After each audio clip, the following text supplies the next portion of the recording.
first horse we ever bought was Magira, and that really came from my brother, my late brother Peter, who was desperately keen for us to get involved in it, and it just so happened our first horse ended up being 2-year-old of the year, and I think going back she won close on $200,000, and that started a relationship with the Yarnleys, and purchasing the horse just started my love for harness racing and later on Karen's. An opportunity came up where Sandy wanted to retire. 4 sons, and he said, 4 sons don't go into 200 acres, would you be keen on buying it? So we ended up buying it. What really challenged me was the breeding side of it. I was just about to say that. You love that side. And I love the side of it, and I've studied it, and I've read numerous books on it, and we've bred some wonderful horses. Better twist, what a champion she is! She'll get the diamond! I think probably where we really changed and got the right direction was when we started to invest in other families. But I saw an opportunity where I could see that the trotting gate was going to grow in this part of the world. We invested heavily. Our first horse, she's a doozy. I think that was the highest price ever paid for a trotter in this country. But as they run down with 100 to go, put the circle around, she's a doozy. Beautifully driven by Mark Purdon. What I loved about her was that she actually came from an American family. That's where my love affair for the game started. We've spent a lot of money putting back into the industry. Look, I don't care what anyone says. Look, you've got to have the right mares on the farm, and I've always had an adage, and we have done it over a number of years, brought top mares off the racetrack, and again had new families on there, because what you're trying to produce doesn't appeal to everyone. So we've gone quite wide with our families.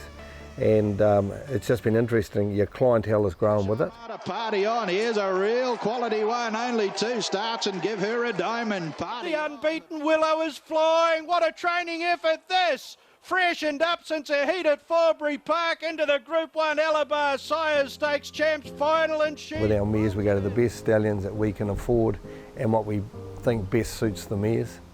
And it's been great, hasn't it? Yeah. And we've done the same in the trotting. To a lot of people, they thought we went out left field, but we really were big on the likes of Muscle Hill.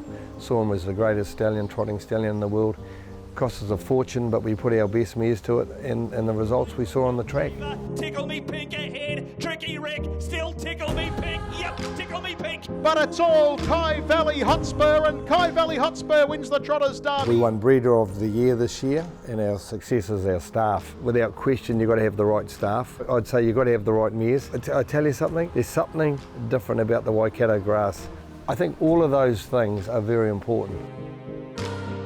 There's nothing better than seeing your horses on the racetrack and ones you've bred or own. For example, we're at Cambridge the other night, the Flying Mile. We had 2 that we owned in the Flying Mile and 1 that we bred, and I was talking to Gareth Hughes, the trainer of Hot and Treacherous, and he said to me, "Oh, you've got 2 horses in tonight, Karen." And I said, "No, we've actually got 3 because, we bred Hot and Treacherous." And although we don't own him, we bred him and he feels like family. And it was so exciting having him there and win, even though you don't own them.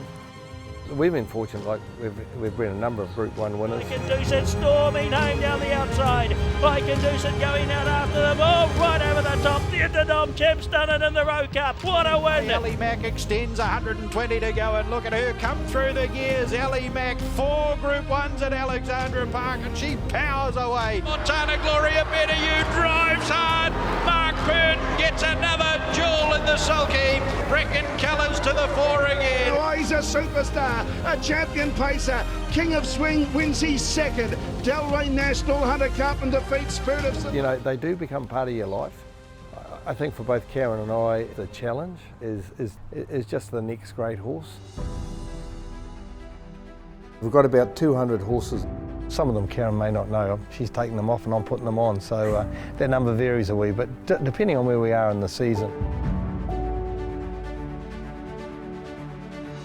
So that's possibly the biggest horse walker in New Zealand. It's about 100 metres around, takes 12 horses at a time. So we bring all the yearlings in, getting close to sales time, we bring them in there for fitness, and it's fantastic. For health and safety, it takes a lot of risk away, from the staff getting injured, with particularly colts that are getting fairly boisterous.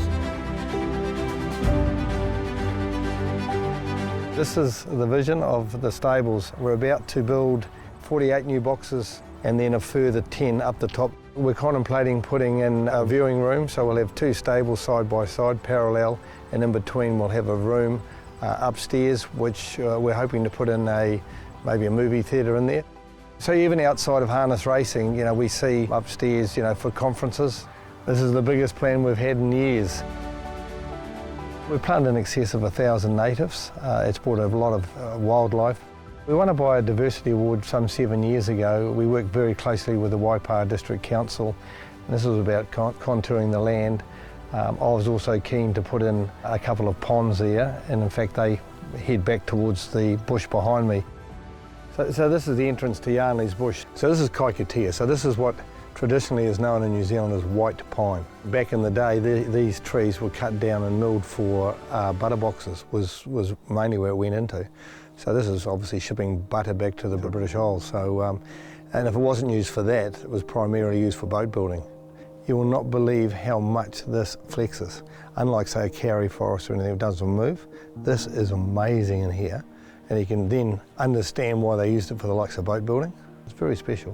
When you consider Kaikatea's been around since, the dinosaur days, probably the closest I get with T-Rex chasing me around is Karen. But anyway, there we go.